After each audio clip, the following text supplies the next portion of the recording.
नाज़रीन इकराम अस्सलामु अलैकुम वरहमतुल्लाहि वबरकातुह। तमाम ही अहले वतन को यौम जमहूरिया गणतंत्र दिवस खूब मुबारक हो। हम अपने इस हिंदुस्तान के सच्चे नागरिक हैं, इसलिए हमारा भी ये फ़रीज़ा बनता है कि अपने इस दिन की खुशी में अपने जो शुहदाए किराम हैं उनको याद करते हुए उनकी बारगाहों में खिराज अक़ीदत पेश करें। इसलिए चंद बातें आपके सामने मैंने रखना मुनासिब समझी। पहली बात तो ये समझें कि हम जिस मुल्क हिंदुस्तान में रहते हैं इसमें 2 दिन बड़ी अहमियत के हामिल हैं। एक 15 अगस्त और दूसरा 26 जनवरी। 15 अगस्त इसलिए कि 15 अगस्त 1947 को अंग्रेज़ों के नापाक चंगुल से हमारा मुल्क हिंदुस्तान आज़ाद हुआ, इसलिए हम आज़ादी मिली, इसलिए ये भी बड़ी अहमियत का हामिल दिन है। और दूसरा है 26 जनवरी।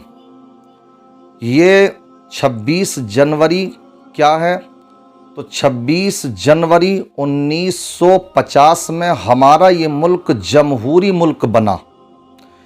यानी आपको मालूम है कि इससे पहले अंग्रेज़ यहाँ थे। अंग्रेज़ों ने काले कानून हिंदुस्तानियों के ऊपर थोप रखे थे। अपने जुल्म व जबर के साथ बनाए हुए वो कानून ज़बरदस्ती हिंदुस्तानियों के ऊपर, यहाँ के नागरिकों के ऊपर थोप रखे थे। तो इस बात की ज़रूरत पेश आई कि हमारा मुल्क जब ये आज़ाद हो चुका तो हमारे ऊपर अब कानून किसी दूसरे का नहीं बल्कि हमारे ही हिंदुस्तानियों का बनाया हुआ कानून हमारे ऊपर लागू हो, नाफिज हो। इसलिए 26 जनवरी 1950 में वो हमारे मुल्क का बनाया हुआ कानून, आइन, संविधान हमारे मुल्क पर लागू हुआ। इसलिए इस दिन को हम खुशी के तौर पर मनाते हैं। लेकिन मैं आपको ये भी बतलाना चाहूँगा कि ये हमारा जो कानून बना, संविधान बना, तो ये कोई दिन या 2 दिन में नहीं बन गया, बल्कि इसके पीछे भी एक तारीख़ है। और वो तारीख़ ये है कि 29 अगस्त 1947 में एक 7 रुकनी कमेटी तश्कील दी गई, जिसके सदर डॉक्टर भीमराव अंबेडकर मुंतखब किए गए। और ये संविधान 2 साल 11 महीने 18 दिन, यानी यूँ कह सकते हैं कि तकरीबन 3 साल की मुद्दत में मुरतब हुआ। और ऐसे ही नहीं बल्कि तकरीबन 393 अरकान असम्भली की मौजूदगी में दस्तूर साज असम्भली के इजलास में, मुख्तलिफ इजलास में एक एक संविधान पर, एक एक दफ़ात पर, एक एक दफ़ा पर बहस पर, एक एक शिक पर खूब बहसें हुईं। और उसके बाद फिर ये कानून मुरतब हुआ। और जैसे ही 26 नवंबर 1949 आती है तो इस कानून को मुरतब कर दिया गया और हिंदुस्तानियों के सामने पेश किया गया। तो तमाम ही अरकान ने इसको कबूल भी किया।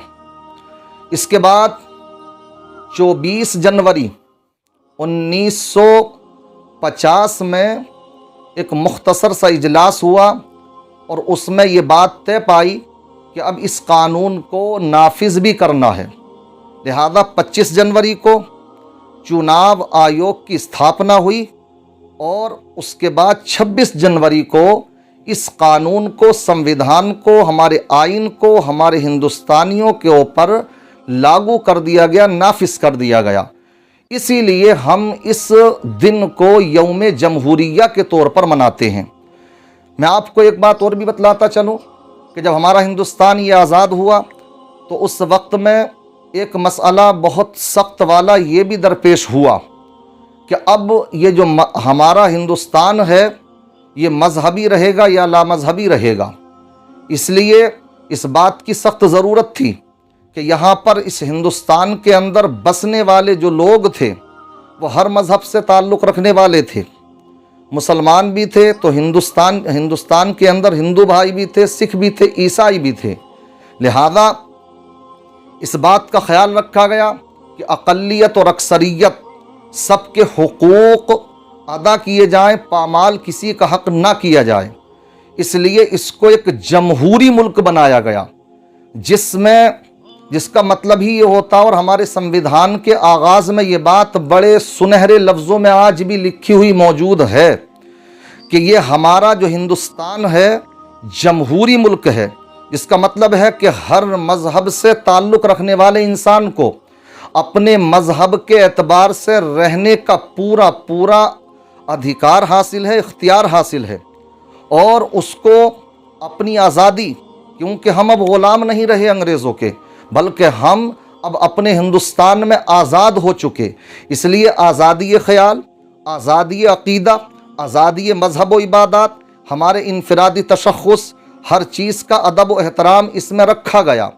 इसलिए मुल्क की सालमियत और मुल्क की यकजहती किस चीज़ से कायम रह सकती है, वो तमाम कानून इसके अंदर बनाए गए। इसलिए अल्हम्दुलिल्लाह हमारा ये कानून, हमारा हिंदुस्तान का जो कानून था वो इस अंदाज़ में मुरत्तब किया गया था कि हर नागरिक को पूरा पूरा अधिकार मिल सके। मगर मैं इसी मौके पर यह भी एक बात कहना चाहूँगा कि ये जो दिन हमें देखने को नसीब हुआ, ये ऐसे ही नसीब नहीं हुआ, बल्कि इस दिन के मिलने में हमारे हिंदुस्तानियों के नागरिकों की बहुत सी कुर्बानियाँ शामिल हैं। कोई ऐसा नहीं कि किसी की एक उंगली दो उंगली कटी हो, बल्कि अगर इस तारीख़ पर भी अगर नज़र डालें तो ये भी एक जुल्म व बर्बरियत से भरी हुई दास्तान है। आप यूँ तो जानते हैं कि अंग्रेज़ों ने जो हिंदुस्तान के अंदर एंट्री की थी, वो 1601 में पहला बहरी जहाज़ उनका यहाँ पर आ चुका, क्योंकि हिंदुस्तान एक सोने की चिड़िया कहा जाता था। हिंदुस्तान के अंदर बड़ा ज़रखेज़ हिंदुस्तान था, बड़ा सोना चांदी हर चीज़ की इसके अंदर भरमार थी। तो बहुत से मुल्कों की इसके ऊपर नज़रें थीं, इसलिए बहुत से मुल्कों ने इसको लूटने की कोशिशें की। यहाँ तक कि कई मुल्क यहाँ पर आए, कई मुल्कों वाले यहाँ पर आए, और जब बरतानिया को पता लगा तो उन्होंने अपना पहला बहरी जहाज़ 1601 में भेजा और वो कलकत्ता पहुँचे। और इस तरह से उनको वहाँ पर कामयाबी शुरू में नहीं मिली, लेकिन वो भांपते रहे, देखते रहे। हालात यहाँ तक बने कि ये बड़ी लंबी तारीख़ रही कि इसमें सल्तनत मुग़लिया जो थी वो 18वीं सदी में कमज़ोर पड़ी, और जब 18वीं सदी में वो कमज़ोर पड़ी तो उन्होंने इस बात को ये समझ लिया कि अब यहाँ पर हम अपने पंजे सही से जमा सकते हैं। उससे पहले कई जंगें हो चुकी, टीपू सुल्तान को उन्होंने शहीद कर दिया, उसमें अपने लोगों की दगाबाजी की वजह से। एक बरतानवी का ये कहना था जिस दिन के टीपू सुल्तान को शहीद किया गया था कि अब हम हिंदुस्तान के ऊपर काबिज़ हो चुके हैं, अब हमने हिंदुस्तान पर फतह नसीब कर ली है। इसी तरीके से सिराजुद्दौला को भी शहीद कर दिया गया। कितने बड़े बड़े बादशाह थे, उनको शहीद किया गया। मगर 18वीं सदी से ही अगर हिसाब किताब अगर आप लगाएं तो 18वीं सदी से जिसको कि ये लोग जंगे गद्र भी कहते हैं, जंगे बगावत के नाम से भी जानते हैं, तो उस वक्त से भी 1947 तक तकरीबन 90 साल हो जाते हैं। और इन 90 सालों में उन्होंने वो जुल्म और बर्बरियत की कि जिसको के दानिशवरान हजरात, मौर्रिखीन हजरात सब जानते हैं। इसलिए इन तमाम तारीख़ को अगर हम पढ़ते हैं तो हमें नज़र ये आता है कि उसमें उनके निशाने पर जो कौम सबसे ज़्यादा रही वो मुसलमान कौम थी। और उसकी वजह भी ये थी कि उन्होंने जो यहाँ की सल्तनत को अपने कब्ज़े में किया था तो वो मुसलमानों ही से हड़पा था, मुसलमानों ही के ज़रिए से वो उन्होंने सल्तनत को अपने कब्ज़े में किया था, और उनके निशाने पर मुसलमान ही रहा करते थे। ऐसा वक्त भी आया कि जो दाढ़ी वाला नज़र आता, कुर्ता पजामे वाला नज़र आता, टोपी वाले नज़र आते, तो उनका खुला ये ऐलान था कि उनको कत्ल कर दिया जाए। इसलिए मुसलमानों को तकरीबन 5 लाख मुसलमान उन्होंने शहीद किए, और दिल्ली के अंदर 500 उलमा जिन्होंने के अंग्रेज़ों के ख़िलाफ़ जिहाद का फतवा जारी किया था तो तकरीबन 500 उलमा को उन्होंने शहीद किया, उन्होंने फांसी के तख्तों पर उनको चढ़ाया।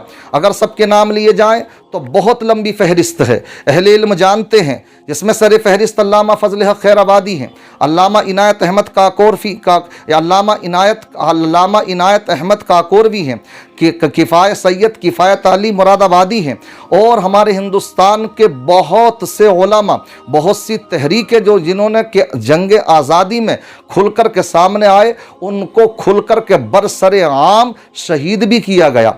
बहरहाल उसके बाद में ये जंग जारी रही और बहुत सी कुर्बानियों के साथ ये हमको 15 अगस्त 1947 में हिंदुस्तान को ये आज़ादी मिली है। अब हम अपने मुल्क में आज़ाद हैं, मगर 26 जनवरी को हमारा संविधान भी हमारा अपना बनाया हुआ संविधान भी हिंदुस्तानियों के ऊपर लागू हो गया, मगर अब बहुत सी दफ़ात उसकी ऐसी हैं कि जिसमें के मुदाखलत करके जो अक़लियत हैं उनको कुचलने की नापाक कोशिशें की जा रही हैं।